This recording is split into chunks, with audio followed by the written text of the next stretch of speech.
Good day and welcome back to Canadian Formal. On today's episode, it is part 4 of 4 on our series all about jackets. This time, it is the formal jacket. Stay tuned.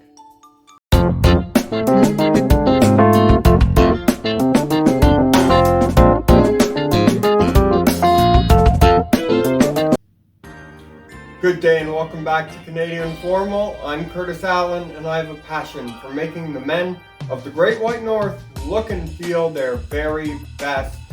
So here we are finally at the conclusion of our series all about jackets, going through my personal collection of jackets.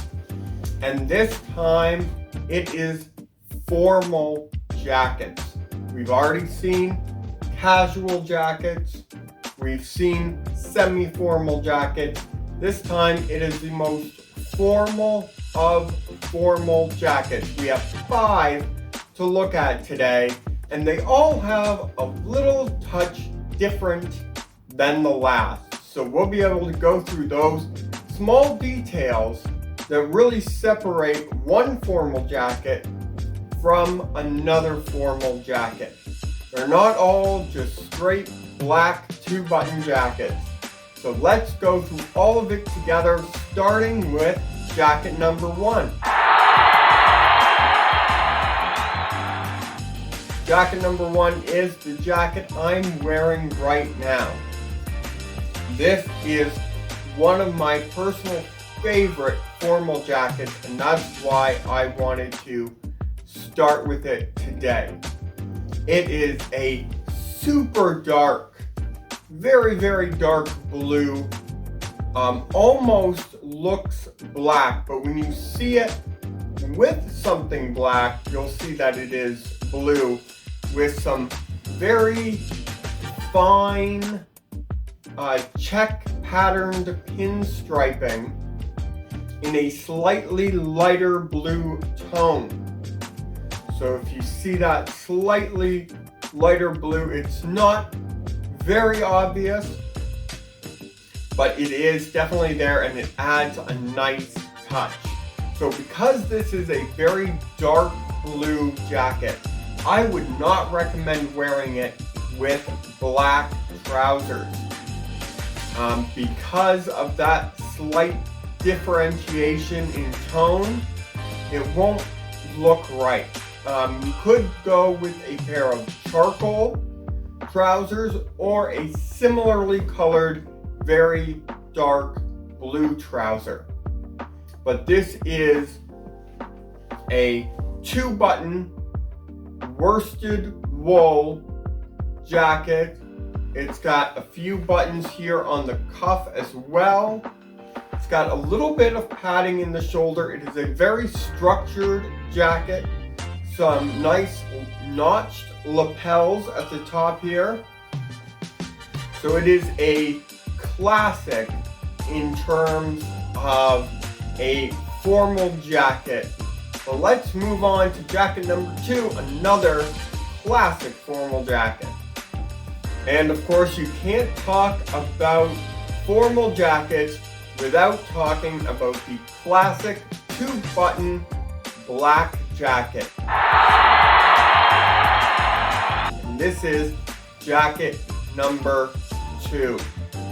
I love this jacket. It's an inexpensive jacket. It's actually from H&M, so it's not going to be a worsted wool, and it's not going to be as structured.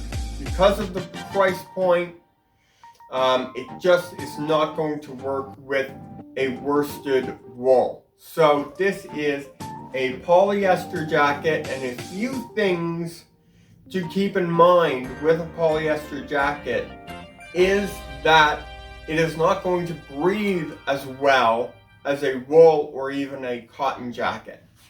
But the reason I went with an inexpensive jacket for the classic black is because I don't wear it that often. Outside of funerals, I really don't wear black jackets, and though everyone should have a black jacket, It is not as popular as it used to be. Because there are such a wide range of grays and blues in terms of jacket colors now as opposed to 20, 30 years ago, you can really get away with a slightly different coloring for the jacket. So this is as classic though as it gets. A very standard 2-button black jacket. But let's move on to jacket number 3. Here we are with jacket number 3.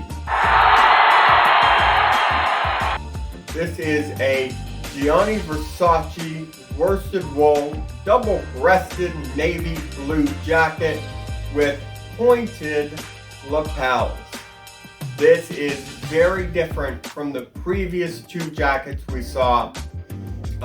This is a great formal touch, kind of a throwback to the early 90s, but definitely coming back into style. Double-breasted jackets, I absolutely love them. They seem to fit so well. They seem very secure. You get the additional buttons. It gives a very different look. And because it's not super common, you really differentiate yourself from the crowd. Another thing you'll notice with double-breasted jackets is very commonly they will have pointed lapels as opposed to notched lapels or a shawl collar. You will occasionally get double-breasted jackets with notched lapels, but very rarely get it with a shawl collar. Another touch for double-breasted jackets is there's always an interior button, or there should be anyway. If there's not, that should be a bit of a red flag. So the interior button, as you bring the jacket together and fasten the button by bringing, in this case, the left side over to the right. Well, that piece of material on the right that is going under needs to be fastened in some way. So there's always an interior button there, and it usually lines up with the lower left hand of the 6 buttons on the outside. And that really gives you that secure fit. You're also going to get a little bit more shoulder padding here. And maybe that's why I love double-breasted jackets so much, is because it really builds out the shoulder and makes you look very broad while tapering in the waist. So it gives very nice lines, a very nice cut.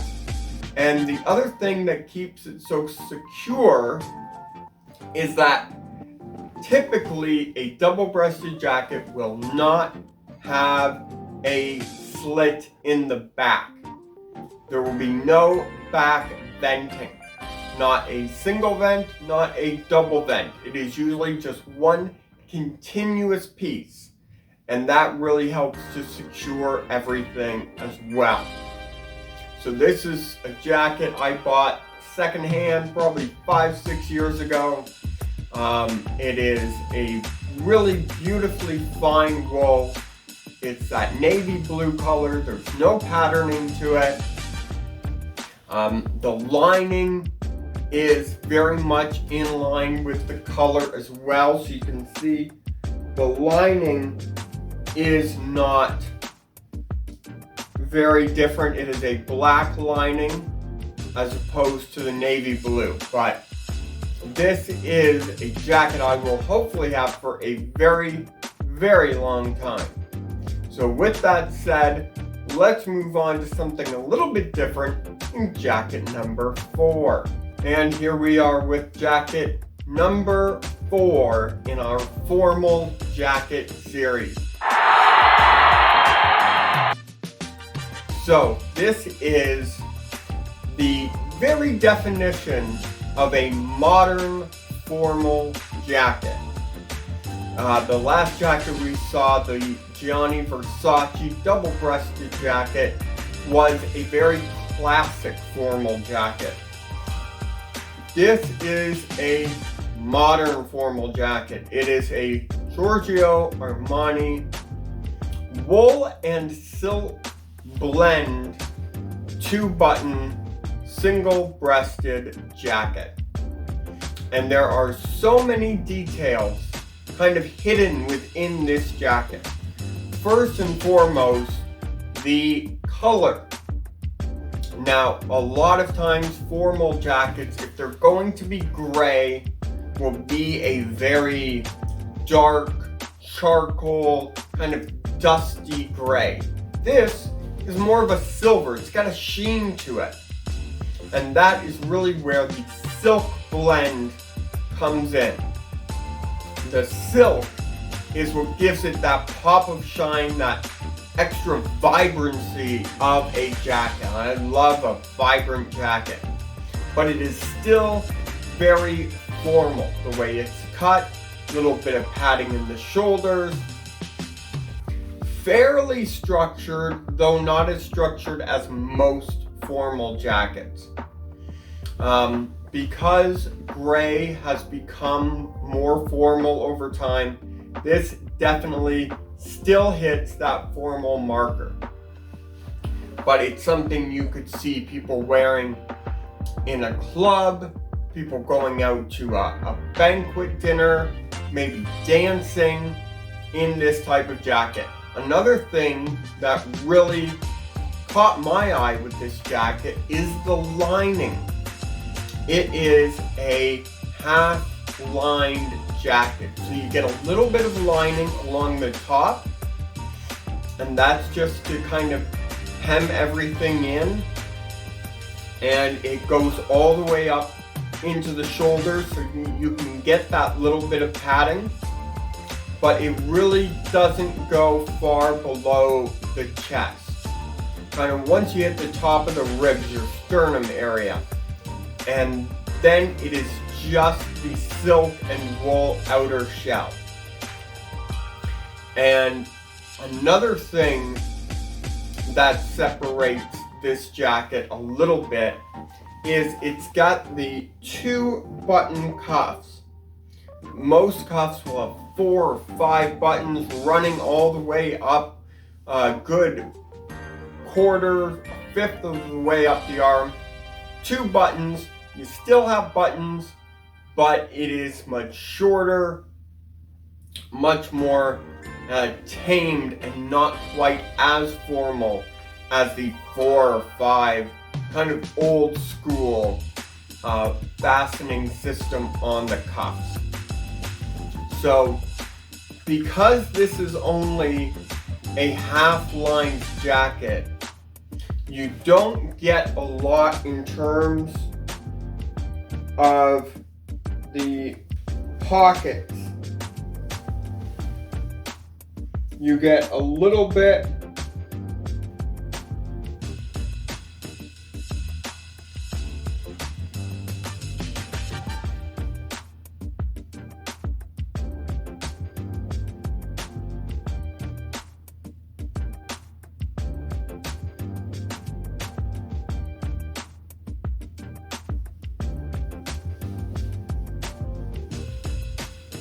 Now, because this is a half-lined jacket, you still do get a couple of interior pockets, and that is a really, really nice touch, because a lot of partially lined jackets will not have any interior pockets. So the idea that you can still throw a wallet or a phone or keys into a very secure interior pocket is good. Also, you still have the 2 flap pockets on the lower side, and you have the breast pocket for pocket squares. But this is also a suit jacket. So because it's a suit jacket, obviously there are trousers to go with it, and a beautiful pair of flat front trousers. With the combination of the two, it really pops as an overall outfit. And because it pops so much, I wouldn't wear anything too daring along with it. I'd go with a relatively simple pocket square, a simple tie, maybe black or blue.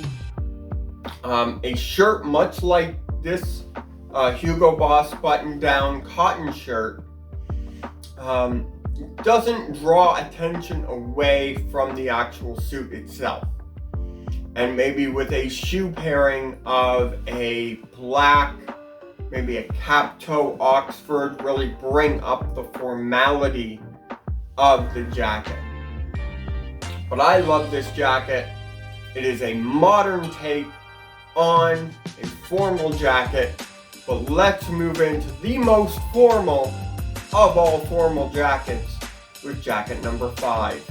Here we are with jacket number 5. It is, of course, the classic tuxedo jacket.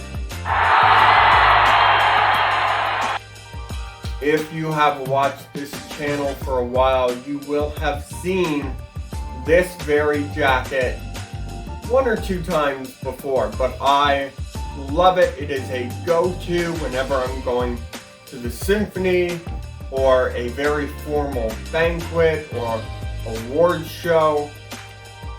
A tuxedo is an absolute must. So every man should have a tuxedo jacket. It is not just for wearing to your wedding as the groom. It is for a wide variety of things, and though there are certain rules to adhere to with tuxedos, there is still a little bit of fun you can have with the tie pocket square combination, although always wear a bow tie with a tuxedo. You can also have a bit of fun with the shoes. You can go with opera pumps. You can go with any well-shined black shoe. And also with the cummerbund and with the undershirt as well. So there is a bit of variation we can have. But you always want a classic black tuxedo jacket and pant combination. If you can find one with a vest as well, that is always a nice touch. I love a nice tuxedo vest, especially if you can find one double-breasted.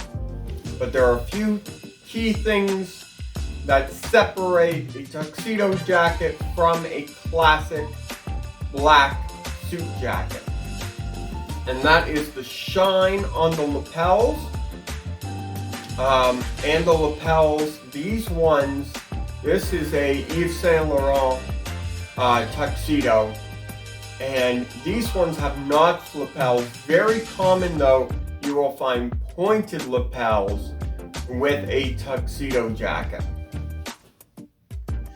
Also with a tuxedo jacket, you're going to have a single button. So no 2 or 3 buttons, just a single button fastening for the tuxedo jacket. Thirdly, there is going to be no back venting. Much like the double-breasted jacket we saw earlier, there is just one solid piece along the back, no back venting. So that'll be important when it comes to the overall fit and silhouette of the jacket. So with a tuxedo jacket, it is obviously the most formal of formal. And though you don't need nearly as many jackets as I have accrued over the years, it is always nice to have a couple of casual jackets, especially one that is either not lined or half lined for the summer, perhaps a cotton jacket, because casual jackets in the summer are a beautiful touch. You always want semi-formal jackets for those occasions where maybe it's undefined whether you should wear a jacket or not. You can still have the formality of having a jacket and the functionality and warmth without looking too overdressed for the occasion. And of course, always a couple of formal jackets. I'd recommend overall 6 or 7 jackets, because you gotta have a tuxedo jacket. You gotta have, in my opinion, a double-breasted jacket. I love, love, love double-breasted jackets. A blue or gray, probably both, jacket. You gotta have a cotton jacket. Gotta have partially lined jackets. I mean, there are so many you could choose from, but it is important, if you're just starting out, to look at what you would wear it most often with and where you would wear the jacket to. So that's an important thing to take note of also. So now that we've gone through, I don't know, probably 13 of my jackets. I know there will be more for me in the future, but for right now, I'm Curtis Allen with Canadian Formal, hoping you will stay stylish. Thank you.